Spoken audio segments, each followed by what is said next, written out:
Hello, welcome to the Peter Repeater, episode 27. In this episode, I'll be talking about when in life are you truly satisfied? Also, I'll be talking about what would be the most effective use of your life in general. And third of all, I will consider things about myself I like and things that I wish were different, and I'll self-evaluate. So brought to you by the Peter Repeater, and I'll just update my Twitter,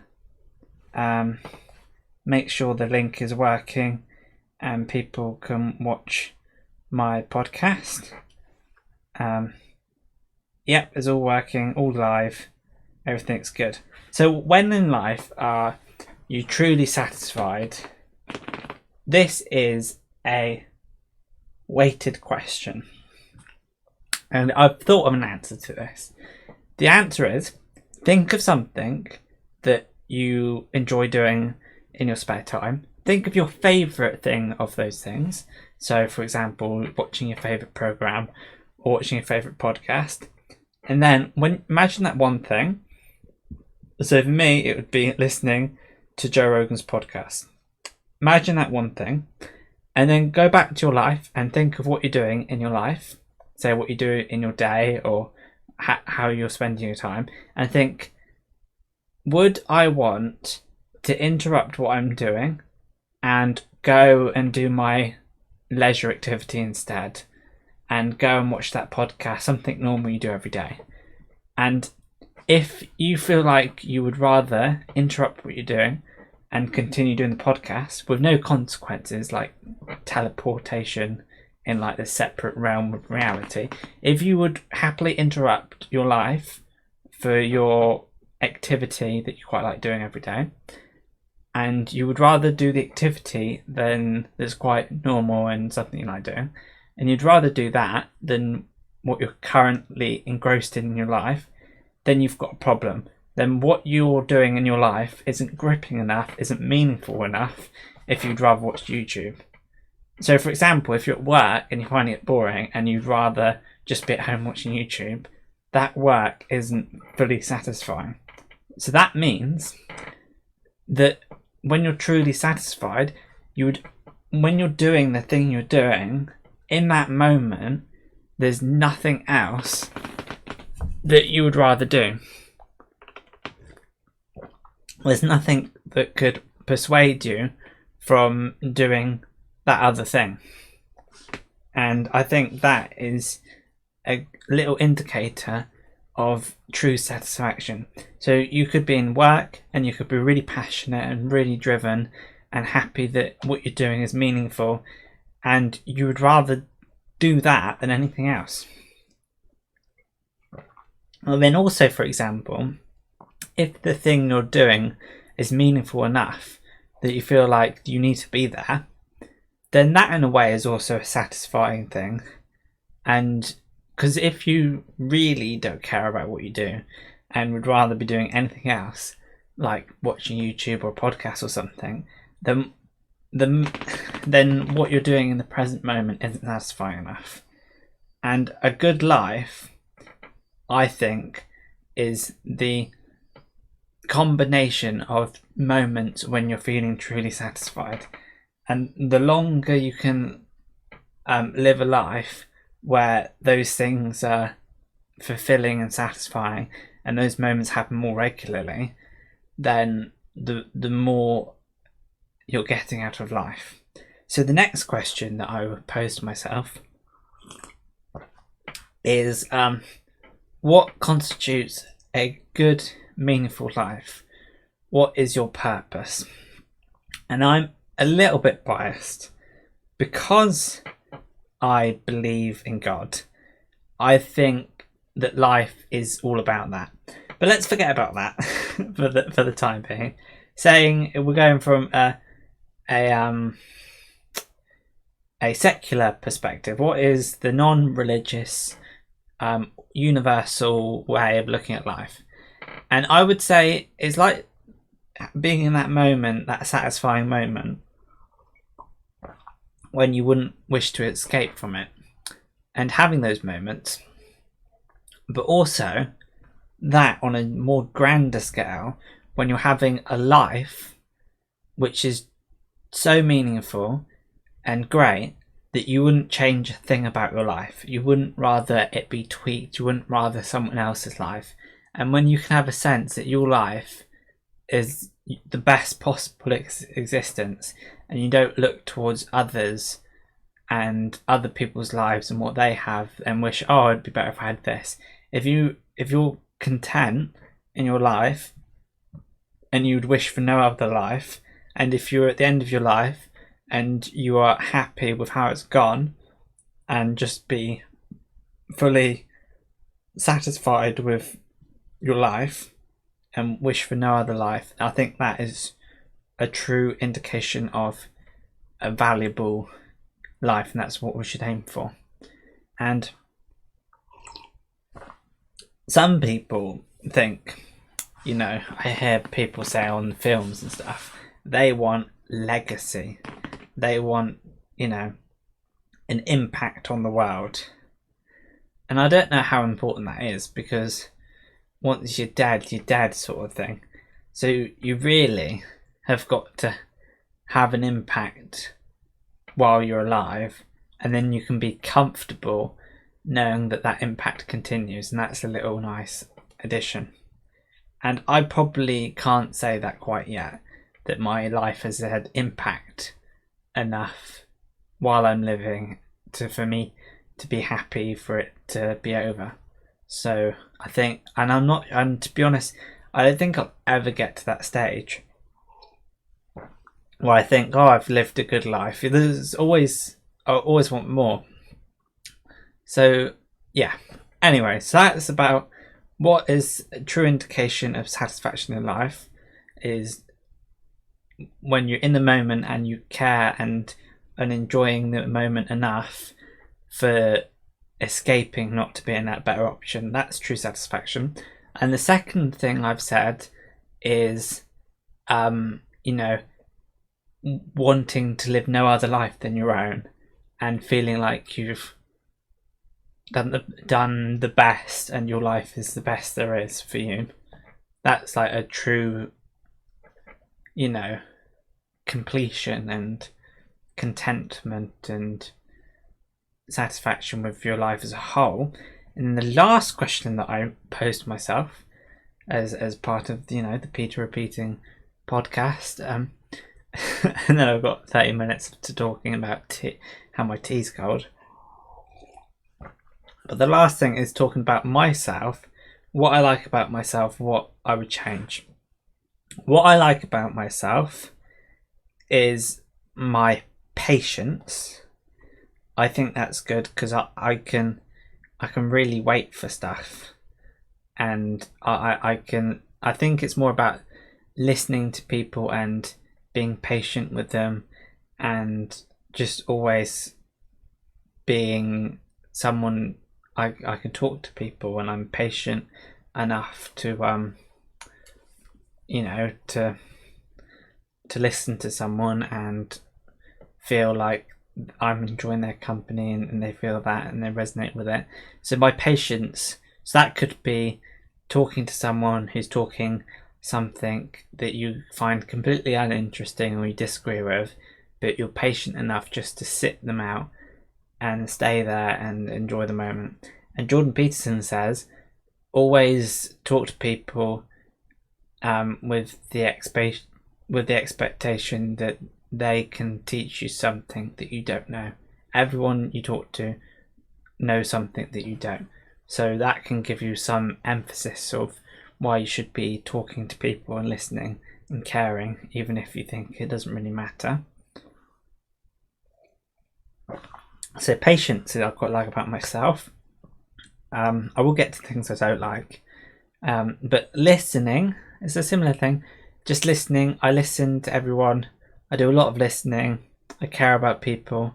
In the classroom, I'd listen to everyone. I'd get to know people from a distance.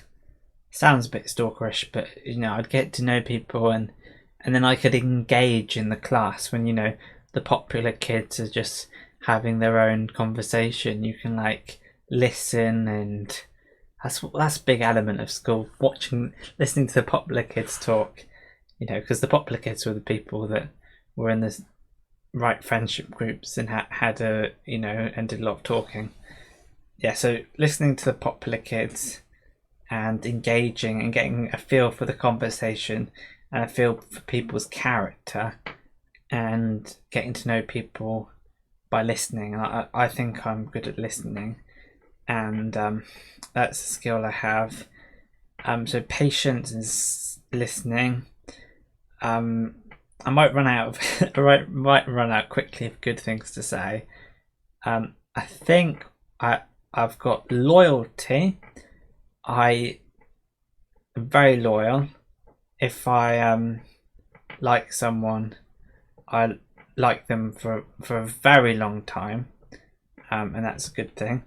So there's the loyalty, and also well, I think faith. I've got faith in God. That's probably a good quality of mine.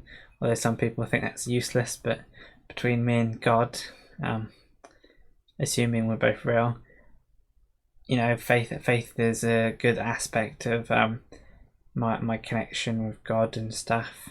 So there's patience, listening, loyalty, faith. They're good attributes I say are unique to me. I'm not just like putting random attributes and thinking, oh yeah, I'm that, I'm caring, oh I'm this and that. Like, I don't think I'm particularly caring. Something bad I'll get to in a minute. Other things I'm good at, creative. I would say I'm creative. Funny. Yeah, I have been funny in my life. I haven't always got the energy, but funny, creative, unique. I think I'm unique. Good at dancing. Very good at dancing. Freestyle dance, not like any particular form of dance. And I think freestyle dance is really the authentic type of dance. Training to dance is cheating. Freestyle is like a true indication of your movement and everything. Because anybody can learn a move and a routine. But then some people freestyle dance with all their moves, and that's a blurred lines. And I suppose I do try and pick up some freestyle moves, but then I'm making it up myself. I just can't wait to go to a wedding so I can do all my dancing, really.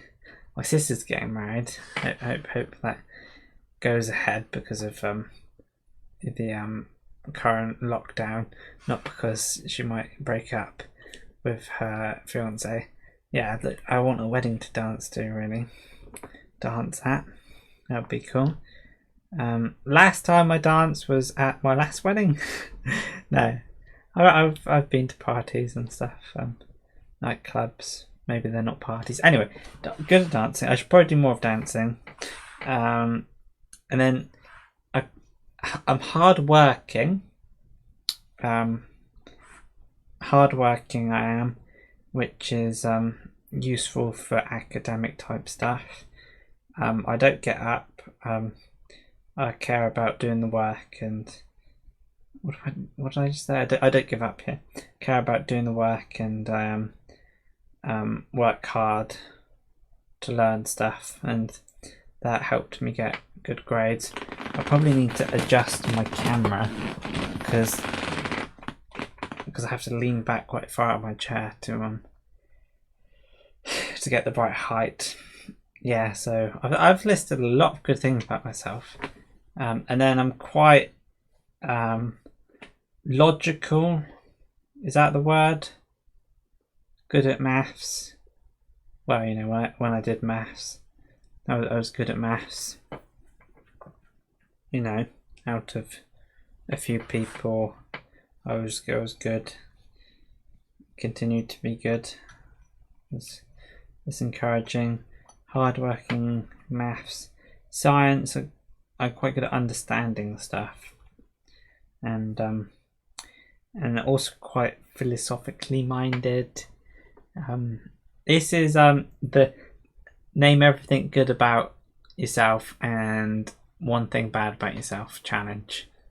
I can start a hashtag and get it viral with my 300 followers.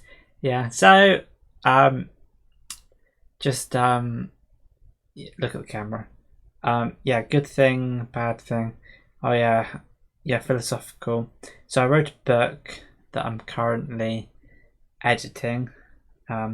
It's live on the Kindle store and Unbelievable God. So I wrote a book, had stuff to say about God. That was good, and the impact of that hasn't happened yet because people. Oh no, I put tea on my phone.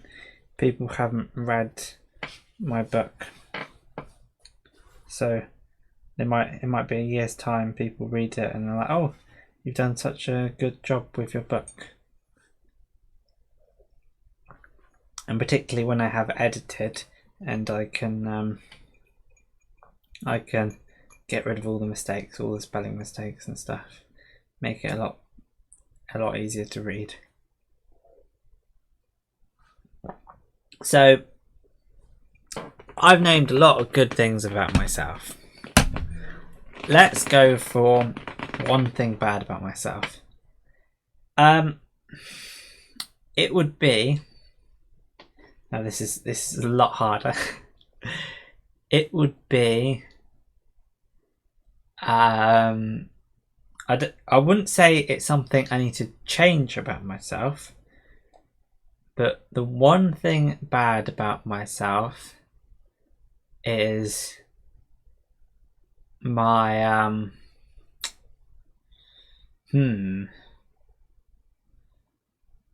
probably my inability to make friends. That's a bad thing to say about myself. There you have it. Inability to make friends. I find it very difficult. And I've seen people that they're floating in the world of friendships, and sometimes they move friendship groups and they work hard to get into a new friendship group, and they have like no shame. And I'm like, I can't do that. I can't act a certain way. And then there's been many times in my life that I've had not really had a friend, that I'm around. But what's quite nice is that people like you when they see you. Because I met somebody from school, and he like shook my hand and handshake and was very nice to me. It's like, oh, cool, what you up to? And that was really cool. So people are nice, and they recognize you when they meet you and stuff. There's probably lots of people like that. I won't go into details. How many friends have I had during my secondary school? I had 1, 2. I won't count very high, so it won't take long. 1, 2, 3, 4. This is a boring podcast. I had about, I don't know, maybe 8 friends over 8 years, sort of thing, roughly. And people I speak to, and people I get friendly with, but I'm talking about like people you can spend lunchtime with. That is the meaning of school life. Having someone to spend lunchtime with. All those kids who've got someone to hang out with at lunchtime, or a friendship group, you're so fortunate. I wouldn't say never give it up, because sometimes it's more important to be yourself and be comfortable than being a part of a friendship group. But if you've got friends and you like them, just make the most of it and keep in contact. Yeah, so some people are like that. They have friends and they have people to hang out on lunch with, and I I not like that. Don't have friends, and I talk to myself in my room. No, I do have friends. Yeah. Anyway, but what can I do during this lockdown? Looking forward to college because I can have friends, hopefully, have a podcast buddy. That would be really nice to have someone I can do podcasts with and someone I can talk to and make jokes with. And there's only about 20 people on my course, so I might not find anyone I like. I'll make do. Yeah, I've been in situations where there's usually someone you like. Out of 5 people, you usually like one of them. So I like some of them. Yeah. Have someone to eat lunch with at college. I'll be very keen. Can I eat lunch with you? I'll just say it straight up. Because you don't want to be without a lunch buddy. I know it, like the older you get at work and stuff, everyone eats lunch alone. Oh, that reminds me, I had a friend at work. That's pretty cool. I forget about that. You're having a friend at work to eat lunch with. So I am capable. I have the ability to make friends and eat lunch with them. Just sometimes it's difficult. Like when I try to look at the camera, but it's very difficult because I'm on my lap. Yeah, not many people can say that. My phone's on my lap with my screen. I just have it there to make sure it's working, and then I look down at it all the time. Yeah, so friends. Yeah, I moved down a year, so that was a bit hard. Moving down a year doesn't equate to keeping with your friends very long. Yeah, but it was okay. Yeah, it wasn't. It really wasn't. It was okay. I got A levels. Move along. Yeah, school really isn't about the grades and the qualifications. When I think about school, I don't think about that exam I did at the end of it and the qualification I got. I think about all those lessons I had at school and all those lunch times I had with and without friends, and it's just crazy. And now it's all done. Now I can't do any more of it. But university to the win. Going to university and having enough money and stuff. Why did I say that? Having it's what I'm thinking all the time, but I shouldn't think about money. Money is completely, I just don't like it. I don't like the fact that you're always thinking about it, and I try to think about it less and less. And I do, which is good, but yeah, it's a bit difficult. Like National Trust, they want my money. Signed up for another year of National Trust during this lockdown. Supporting the gardens. I'm a loyal supporter. Yeah. I suppose it's just what you have to do, really. You have to support the National Trust when you can. And it's just easier. So about this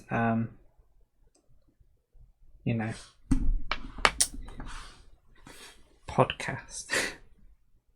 What about it? It's good. It's good. So what I've learned from today is that I like the idea of school. I really like school. I like the idea of having people to eat lunch with. And I think I've learnt my lesson and I've grown up a bit, because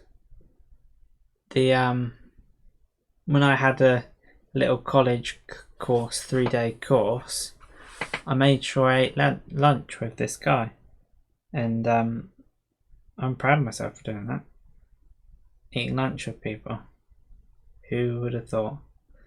I think I've learned, because when you're in a new environment and everyone's meeting some people for the first time, like at the start of secondary school, it's a lot easier to make friends with everyone. You can make friends with everyone and you're all on a level playing field, and you can eat lunch with each other, and there's a little bit of wiggle room. But when everyone's in their friendship groups and they've been friends for years and you're like new to the scene, it's like really difficult. So that's like one of my best friends in my life. In primary school, they moved in new to the school in year 1, and then I made friends with them. So I sort of took advantage of someone not having a close friend, and I made friends with them. So that was good. I'd rather have friends in primary school than secondary school, because if you have friends in primary school, that's when you're young, and that's when things matter, and having a friend then is pretty cool, and I think is an important part of being a nice, happy person. But having friends in secondary school is also pretty useful. Most people just have friends in primary, friends in secondary, and then when they move out of friendship groups, they make new friends. And yeah, those people I looked at school and thinking, oh, you're a bit desperate for making that friendship group, you will try hard. And those are the people now in their friendship groups and everything. Yeah, it's funny how things work and how everything pans out. So in this podcast, I asked myself 3 questions off the top of my head, and I answered them. That filled up about 20 minutes. So let's fill up another 20 minutes. And this podcast is not just a case of filling up the 20 minutes, there's more there's more to life. There is more to life in this podcast, but there's more to this podcast than just filling up the time. There's a real... Anyway, I'll just fill up the time. Questions I can ask myself. Let's shoot. Right.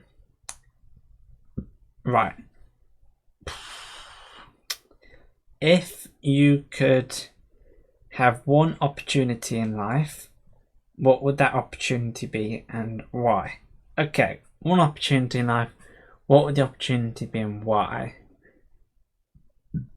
Let's not think about personal relationships, because obviously I'm going to say I want a wife that I like. That's my initial thing to say. I want a wife that I like, that I'm in love with. That's all I care about. But take away that one opportunity in life, what would it be? It would be I wouldn't necessarily just want to be on Joe Rogan's podcast, because I wouldn't necessarily have anything interesting to talk about. But at the moment, I can't really think of an opportunity better. Like, I could get knighted by the Queen, could become a Sir, could have my maths looked over by Cambridge and have a theory or something, or I could get my book done by a proper publisher. But it would have to be, without doubt, because loads of people go on Joe Rogan without you really knowing them, it would be an episode with Joe Rogan. That'd be pretty cool. And then that would boost my YouTube, and I'd have good conversation. Now, what would I talk about with Joe Rogan? Because people talk about things. I wouldn't talk about my stand-up comedy career, because I don't have one. So I wouldn't be one of those people. Because sometimes when Joe Rogan has a comedian, if they're not an interesting comedian, they'll just talk about their stand-up comedy career and they won't talk about anything else, which is a little bit annoying. I'm trying to pick up this pen without moving my face off the screen. Yeah, so opportunity. Yeah, Joe Rogan. What do I talk about Joe Rogan? For those of you who don't know, Joe Rogan is the greatest podcaster of all time, arguably, and has a big following. Stand-up comedian in LA, Los Angeles, and I might have to leave this pen on the floor. I've got so much stuff on my floor that this pen is the most important part of it. Okay, I've got it in between my toes. That would do it. I'm still in. Pen, brilliant. For those listening, just picked up a pen. Right, yeah. So Joe Rogan, what we talk about? I talk about God. I think that'd be interesting. Talk about DMT. That's what we like to talk about. Have some weed. Talk about the universe and everything, and make the most out of life, and everything like that. Yeah, talk about different things. Yeah, we could talk. I don't know if I wouldn't like to talk about the economics, and it tends to be the boring people on Joe Rogan. He just talks about his own thing and will start off his own conversation topic. And I know you kind of need to do that to have something to say in general. But I like to it be an equal footing to and fro podcast. Because what would be really annoying if I had a podcast with Joe Rogan and he like cut it short because it was boring. You know, if I want a Joe Rogan podcast, the true test of a good podcaster is you over 3 hours. If you're under 3 hours and he says, "Oh, we've been on air for 3 hours," he's had enough. If you're 2 hours or an hour, you're a busy person, you can't fill up the time. Understandable. But if you're 2.5 hours, that's such a kick in the teeth. You're a boring podcaster. Joe Rogan doesn't want you on very long. But if it's like a over 3 hour podcast, then you've had a good time. And that's just fact of life. And in terms of my podcast, I just talk about stuff I'm interested in. But yeah, me and Joe Rogan, we could talk about God. We talk about whether he exists. And I think that's what would go on about, because I would get onto my podcast with my book, and I'd be talking about that. But it'd be nice to have some jokes and talk about something funny. All these things are possible. Yeah, I can't say for sure that would definitely happen. But for the time being, I am about how many subscribers away from Joe Rogan? About 10 million subscribers away from going on Joe Rogan's podcast. You have to be an interesting person to get on his podcast. You have to be well renowned in some way. And all these things are possible because people, like I say his name again, Joe Rogan wasn't famous when he was my age.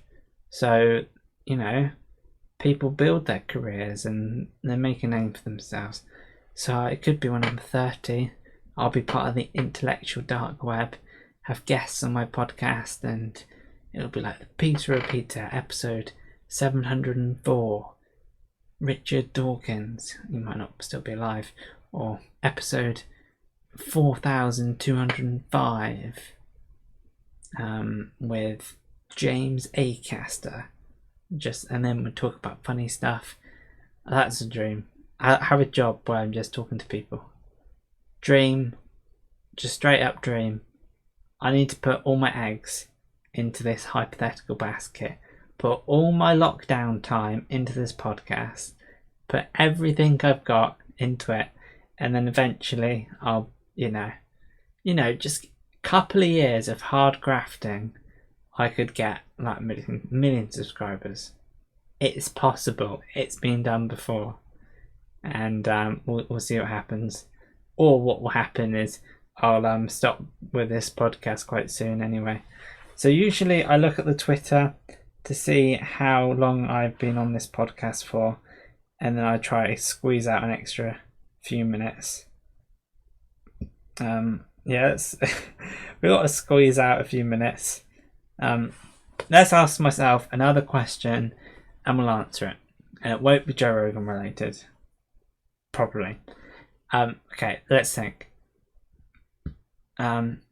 If I could have a government, what would it look like? Now, Russell Brand had an interesting idea, would be have a government that sort of got not much power at all, and the power of the world and life and everything wouldn't be as centralized as being in one place where like it is now, where we're all told to stay inside and we have to stay inside, and the world is very much like a centralized power where there's a government that can just tell you what to do. So Russell Brand had the idea that you wouldn't have that. It'd be like a decentralized government, and you would have like little communities, little tribes that are self-governing, maybe a tribe of like 150 or 1,000 people living in one place, like a little village, self-governing, and make up their own rules and live how they want to. And then obviously you got to try and make it sure that everyone lives relatively in harmony. So you'd have the government for, helping out with peace and prosperity and making the world like a good place to be in and everything. So they would meet the basic needs of the population, ensure that the agriculture and housing and everything, but all of the things that affect our lives day to day, like our what our jobs are, and what our schools are like and what are taught in the schools, all these things individually, different aspects, different areas of lives within the community, self-governs and figures out what they want. So if a community wanted to teach about banana pajamas, as a part of a history lesson, and then they could do that. I couldn't think of a better example, but yeah, if they could just teach what they want at school, and then you could do what you like at work and have a little safe haven, and then you feel like a part of the community and you help out. And rather than just being one of millions of votes that choose between two parties that ultimately you have no control over, instead of just being a very small part of a very big machine which isn't governed by the people really at all, instead of the world we live in right now with Labour and Conservative, instead of that, you'd have little communities, little tribes where everybody has a say in what happens in their little tribe, and you just have like a little village, but you still have an interconnected community with the whole world. Like there'd still be the internet, and there'd still be, but there wouldn't necessarily be governments like it is now, because the whole idea of like countries, you basically have that but on a much smaller scale, so you'd feel like you're able to influence the way we live, because really there's big disconnect between the way we live and who decides how we live, and we don't have any say over what our jobs are and what everything means. Yeah, so all these things work together, and I can hear myself. I can hear my dad listening to me. It's great. Anyway, so we don't at the moment, we don't have a say over our lives, and this government would be on a much smaller scale within the community, like a little village hall where your idea could actually get listened to, and how we live our lives and the way we the things that are important to us, we could actually have control over. So that's sort of Russell Brand's idea of like smaller communities in a much larger system that doesn't have such a gut power centralized thing. And other things, that's the whole government side. The other thing would be how what our life is revolves around, and what is an important aspect of it all. So at the minute, what people care about is consumerism and money and all things like that. And really, those things are not. I'm just looking at my phone. Sorry. Yeah, those things are not the most crucial things. What really matters is health and community and friendship, and the people that care for people and are really important and run society should benefit the most. And it shouldn't be the people that profit the most over other people's consumer lifestyles and materialism. And it shouldn't be Jeff Bezos with all the money. It should be the people that do the most goodwill, and there may not even be money, so to speak, but there might be, but it wouldn't be like an important aspect of life.